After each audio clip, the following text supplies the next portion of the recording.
Let's talk money.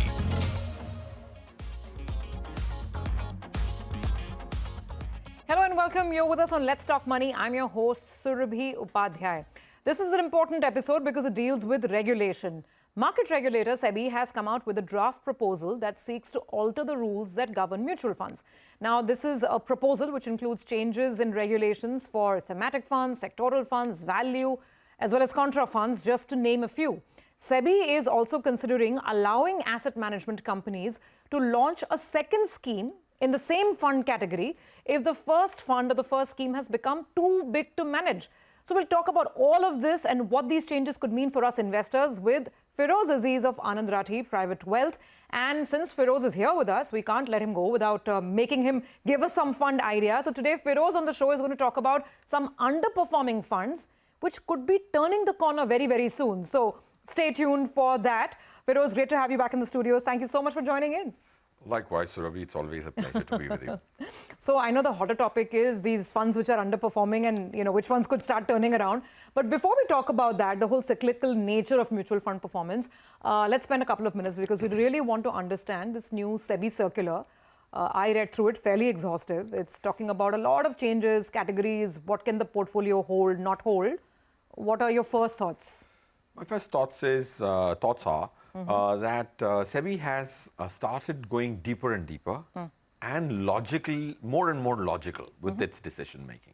So that's the first thing if I look at a circular 5 years back to today, the circulars, or at least proposed circulars or proposed draft circulars are so married to the ground reality, and the client's centricity has, if I have to rate this on the client centricity scale, I would say it's 9 on 10. If the 5 year back a circular I would have read, there were some collateral damages to a client, but this is a beautiful circular. Okay. But there are three broad headlines on which the circular is operating. One is to say what additional leeway can be given to the fund manager to deploy his underutilized cash when equity markets are overheated. That's one. Yeah. Second, intersection between schemes create bubbles in stocks. And they smudge the line for a client to decide which one to buy. That's the second area. Yeah. The third is bigger schemes. Yeah. Again, when there is difficulty to manage, what can a fund manager do? So it solves fund manager problems, market valuation problems, and clients' return being enhanced. If a fund manager is not believing in equity today, and if he has 10% cash, what are his other alternatives other than leaving it in GSEC and at 5-6% is what it addresses. So all three stakeholders, important ones, have been covered. Absolutely. And you've distilled it down so very nicely for us. I think over 20-page long circular. And those are the three broad pillars that we as investors need to be aware of. So let's take up the first one, where the circular is now willing to offer, by the way, these are not final rules as yet. It's still, I think, a draft proposal.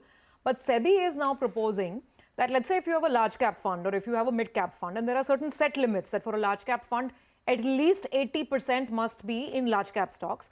What SEBI is saying that whatever is the residual portion, so in this category, the residual is 20%, say, that, Feroze, that can now be invested in equities, in gold, silver, and I think even REITs, right? Correct. Yes. So can a fund manager be given a larger canvas? The answer is yes. Will people utilize their full limits? The answer is no. But if we trust the fund manager and his judgment and the asset management company's research, should he be limited to not having gold in the portfolio momentarily? The answer is, I would say that give them the freedom. If you trust them, trust them all the way, not just with equity, because they're not individual. See, asset management companies in India are about 40, 45, right? Yeah. It is not like a PMS where there are 500 licenses given. So it's more institutional. Mutual funds are more institutional driven. So it's not just one person driven. Like PMSs could be one person driven. So when there is an institution, there will be somebody running a gold fund, gold ETF. So you can borrow, as a large cap fund manager, I would love to borrow my neighbor's fund manager's skill to see whether can I park money in debt at 6% or I think parking that money in gold for a year, the additional 20% will make more sense. So I think I would say this is one step better than giving them a larger canvas to borrow institutional capability. But they will have to, I'm not sure if it specifies that the fund manager will then have to park the residual portion in the scheme of their own AMC. Is that how it's going to be? Or can the fund manager actually buy gold or debt market securities and then add on in the fund. No, it will not be a fund of funds. It can't be a fund of funds, yeah. But just that if you have research on REITs, for Yeah. example, REITs have finished 6-7 years in India. The first one was Embassy REIT. Yeah. If there is being research being done for another fund, you can borrow that research and then act on it or not act on it directly. You're absolutely right. It will not be a fund of fund.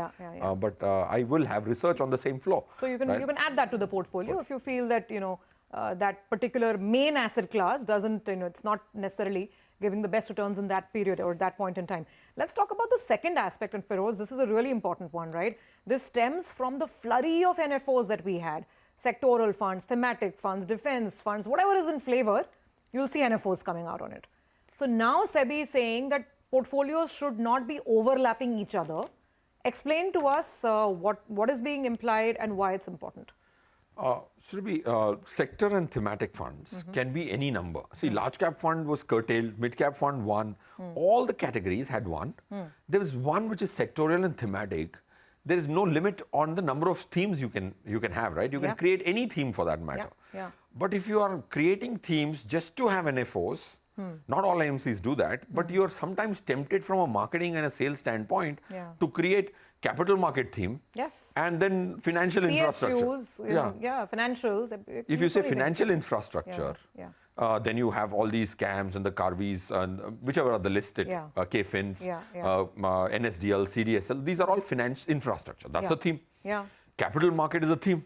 Now there's an intersection.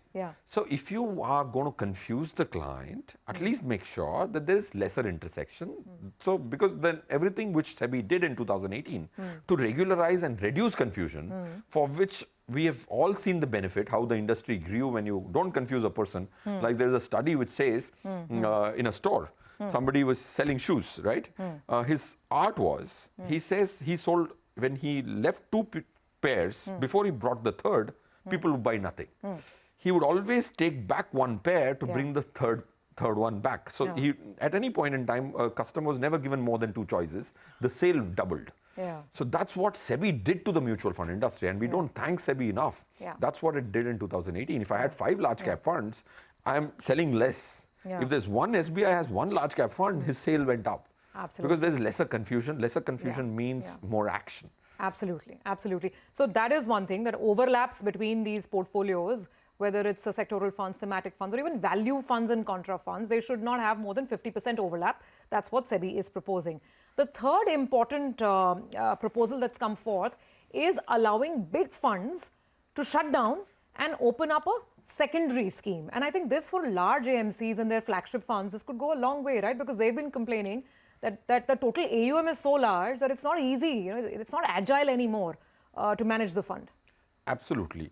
See, if you just visualize a fund manager, he's already getting a lot of money. He's not able to find so many ideas where he can deploy the existing cash. Now he has, let's assume, 47 stocks. I was speaking to somebody, some CIO. He's personally managing that. He's got 47 stocks. He knows that he wants to get rid of these 5 stocks. Now there is a lack of 5 new ideas which he has to bring in. He has to also see unko SIP 400 crore ki aa rahi hai mahine ki. Where does he put this 400 crores itself is a big problem to solve. And then he has these 5 to exit, and then he has to find credible, better solution than an exit.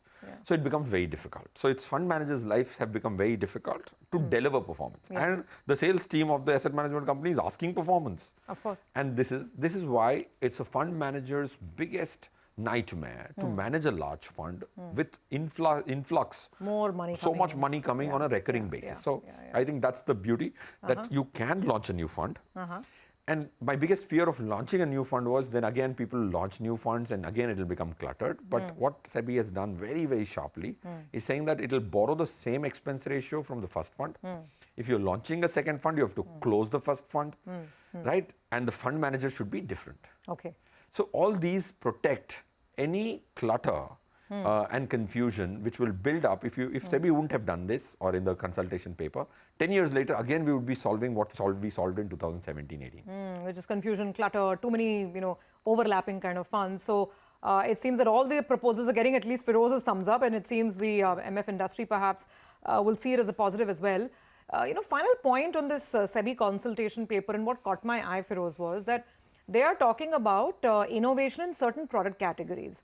So mutual funds have these solution-oriented schemes, right? A retirement fund, children's fund. Now this paper is saying that within these categories, you can have 3 different types of funds. So for retirement, someone who has more risk-taking ability can go for an equity-oriented retirement fund. Someone who has a more conservative bent of mind, they can go for a debt-oriented retirement fund. And someone who's in between can go for a hybrid option. What did you make of this? And also give us an overview. I mean, how has the MF industry done when it comes to these retirement solutions? Do they really do the job? In the current format, no. Okay. That's the good part of the change proposed. I'm sure this must be instigated by AMFI because that's, now if you look at SBI, SBI's retirement scheme has 2 options. One is the hybrid option with 38% equity and the conservative option with 19% equity. Now, in the wildest of my dreams, I would not plan my retirement using 38% as my maximum equity allocation. Yeah. Right? And even if I'm going to retire after 4 years, I will have more than 38%. You want more equity, yes. More equity, Yeah, right? yeah. In a high inflationary economy, your retirement plans, already we have numerous retirement plans running for 3-4 decades by government. All of them are debt. Correct. EPF is debt, PPF is debt, small savings is debt, everything is debt, and only mutual fund platform where retirement as a concept is being sold in a solution format has 38% equity in the largest asset management company. Does it require addressing? It requires addressing. SEBI is taking up that. I'm very happy because what Nirmala ma'am, Sitaraman ma'am has done is said that it has given the message saying that मैं आपके पैसे आपको decide करने दूंगी. I will not force retirement solutions on you by changing the new direct tax regime. Correct. Right? And she's been motivating them from 2021. Yeah. If you're doing that and if you're going to take decisions and if you're not going to change your asset allocation, then you might as well have delegated to Nirmala ma'am. But that is really saying something that till now, the maximum equity allocation in a retirement fund in India, managed by mutual funds, was just 38%. And which AMC was this, Feroze? See, I'll tell you, the equity, I know of the SBI's maximum is 38. Now, if you look at UTI retirement fund, which is the oldest retirement fund with 31 years, that also has 38 incidentally. Axis retirement fund has 38. All of them are below 40, but there could be some. There could be more equity, but I'm just looking at the top asset management company, SBI, and they're 38. And so therefore, the average return over, I mean, have they really, met the mark in terms of what you'd expect from long-term returns from a retirement product? Correct. So to compare apples and apples, now if I've spoken so much about SBI, 10% is the CAGR, 3-year CAGR for the retirement fund, and their flagship fund, I would call it the SBI Large and Mid Cap, which gave 22%. Oof. Right? ICICI retirement fund gave 11.64 for 3-year CAGR, and their flagship fund, which I would call the large cap fund, is 21. So is there a 10% difference? No, HDFC's retirement is 9.96 and HDFC's flagship is FlexiCap, as we know, 26%.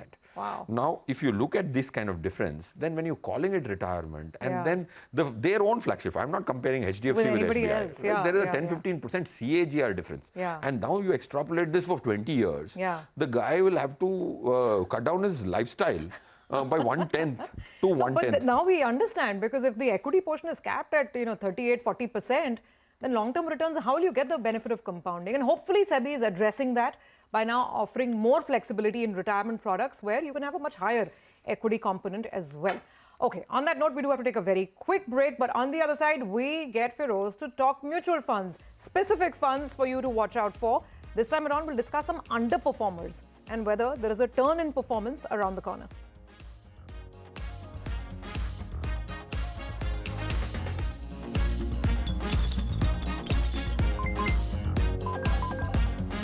Let's talk money.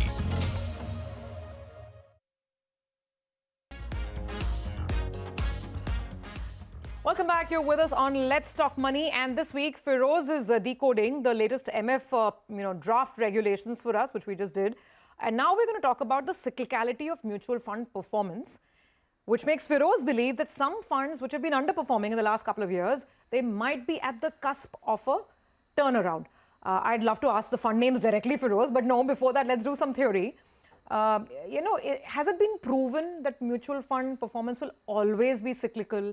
And if that's the case, it would become very simple, right? You keep chasing the underperformers and hopefully you make your own money. But people don't want to churn their portfolio every 2-3 years also. So how should we understand the cyclicality of funds? See, are funds cyclical? It's proved if you statistically want that proof. Okay. Because we are all are a animal of mind and heart, both, right? So you open any textbook, will tell you, finance textbook, of course, will tell you that you buy low, sell high. But your heart is making you do just the opposite. See, HDFC Flexi Cap was one of the biggest numbers I read, 26% in the previous segment. People who look at that 26% and be buying HDFC Flexi Cap. Without forgetting that there were 5 years of HDFC Flexi Cap being at the bottom, near bottom quartile, 2015 to 2020, right? 2014 to 20. What happens is India loves buying past performance.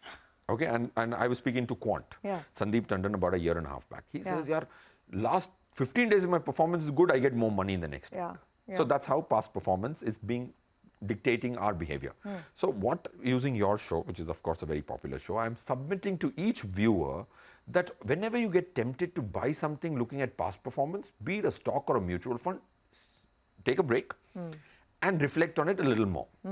Okay, so that's called recency bias. This recency bias governs our actions. And I've done 30 lakh transactions analysis of 9,500 families to say that we have recency bias, which is astronomically high.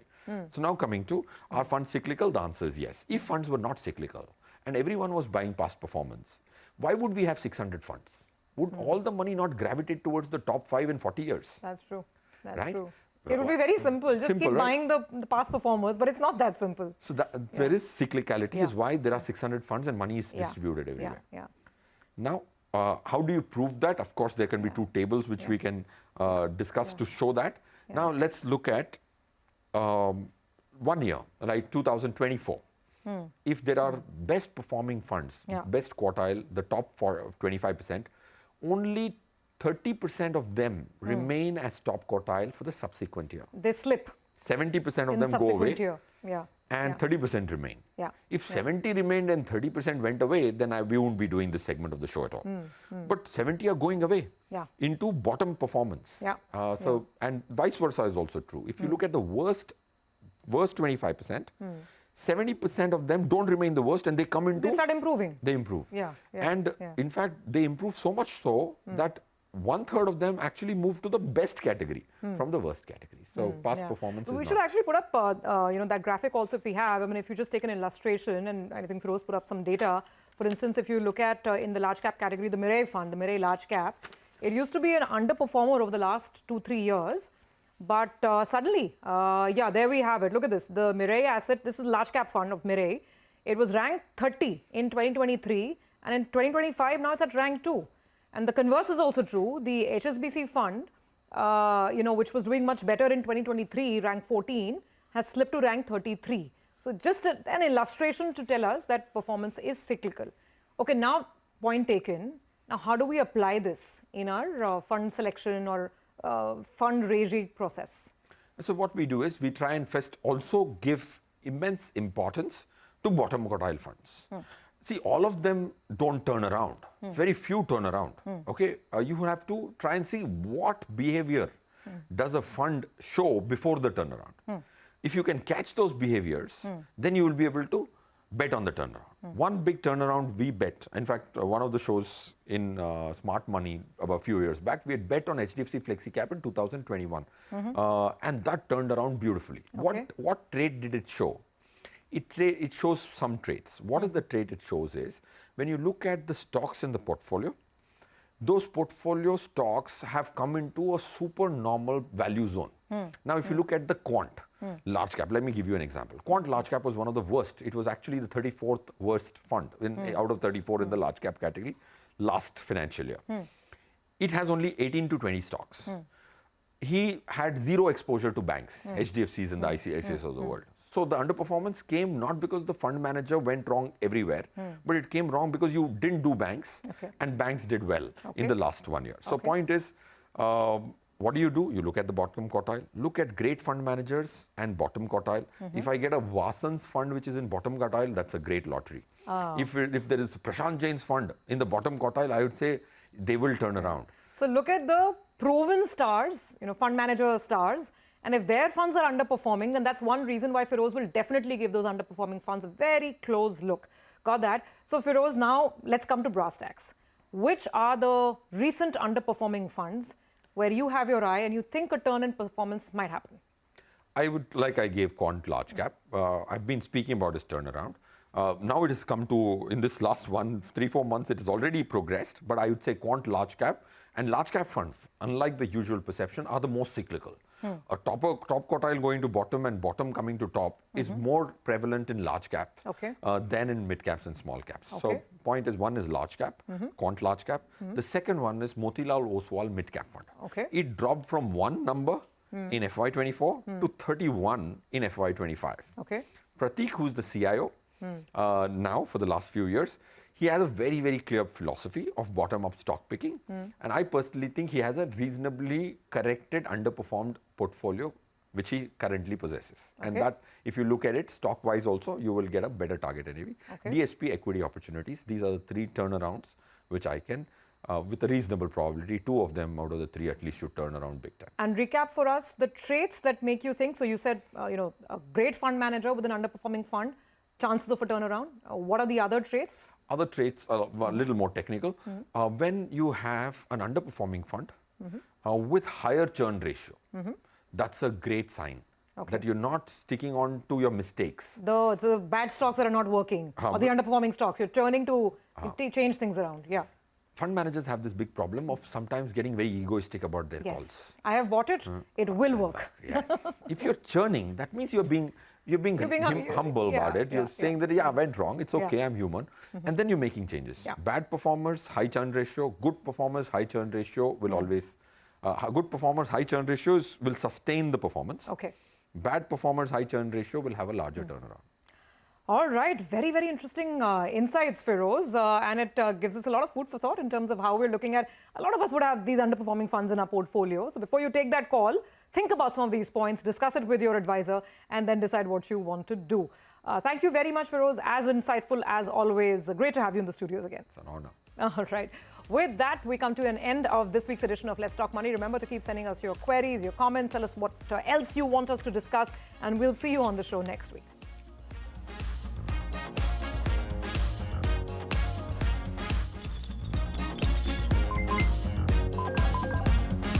Let's talk money.